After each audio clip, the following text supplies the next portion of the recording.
Let me explain a commonplace book, because it won't make sense when I type it out. So let's say in front of me is No Country for Old Men, the book I'm reading right now. And I go to the first page of chapter page, page 62.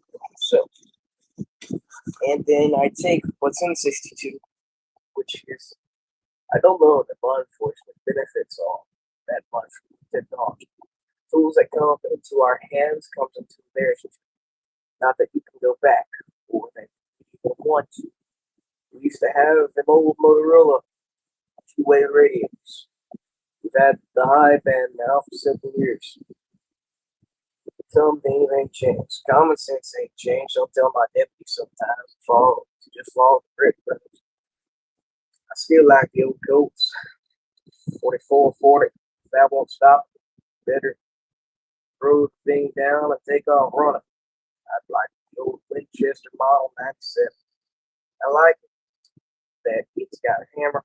I don't like having fun, the safety on a gun. Of course, some things is worse. Cruiser mine is 7 years old. It's got the 454 in it. Can't get that engine no more. I drove one of the new ones and wouldn't outrun a fat man. I told the man I thought I'd stick with what I had. And it's always been a good policy, but it ain't always had one either. The other thing I don't know, people ask me about it every so often. I can't say is I would rule it out altogether.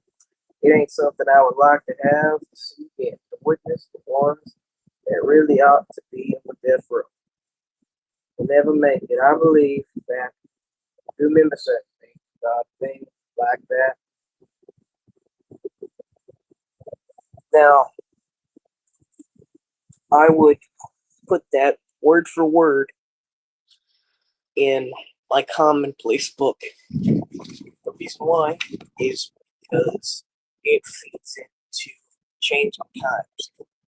It's basically someone else saying how you feel, so you write it down to remember what they said. The idea of it. As you know, No Country for Old Men is about changing times. As Shagur isn't really real. So, and the story is about Sheriff Bell, not Lavelle and Moss. So the first page of chapter 3 explains it all perfectly. So that would go into my commonplace book, of which I want to remember, if I would want to remember the theme of No Country for Old Men. Let's see what else is in front of me to explain another thing I could do for a commonplace book. I have a book on psychology right here. I haven't read it in a while, but it goes through personality, cognitive psychology, behaviorism, mental health, the unconscious mind, thought and learning, developmental psychology, social psychology, motivation and choice, morality and emotion. And it's by Alan Porter. So let's go to just a random page 27. And here's a little search relates to the psychology of learning. It's chapter 2, page 27. And I'm reading from the part where it talks about Sultan the chimpanzee and the banana.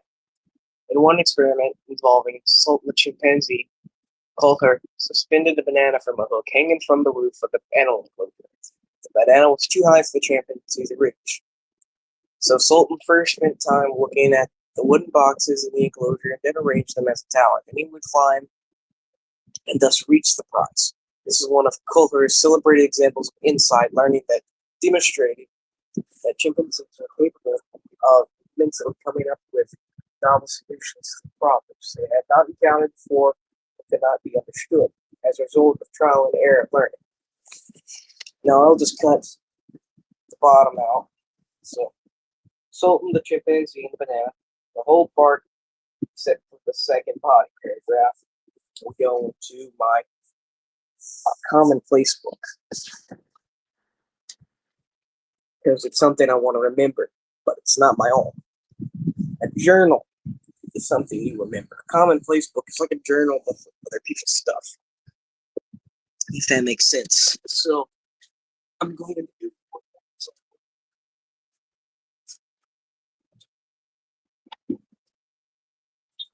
Okay, so I'll take one more example. Let's see what I have near me. I'm going to go to the quote section. Actually, no. I think I have it here somewhere. I do not have it in front of me, but I'll do one more example. This time on something that is more applicable to everyday use. So right now, I'm getting my herbal handbook out, and I'm going to open up a random page. So let's go to page 87. Lovage, which is a yellowish plant. And I'm going to read out a section that details how to grow it. Lovage is hardy and prefers moist soil, but can manage in partial shade and may grow to 6 feet. Keeping the soil moist will prevent it from turning to seed too early in hot and dry conditions, and the organic matter will help it grow. Lovage needs plenty of space to spread out. Hot and dry conditions encourage it to run to seed, so it's best if the roots are kept damp by watering in dry weather. Keep the soil moist to touch at all times, but not wet. If the soil dries out, the leaves tend to get bitter. Add an inch or two of mulch to help retain water. If the plant bolts and starts to develop flower stalk, cut it off unless you want the plant to flower, and set the seed. After bolting, the leaves can be unpleasantly bitter. The leaves do not retain much flavor when dried. So if I instead want to remember something more practical about herbal cultivation and planting, I would write that down in my commonplace book.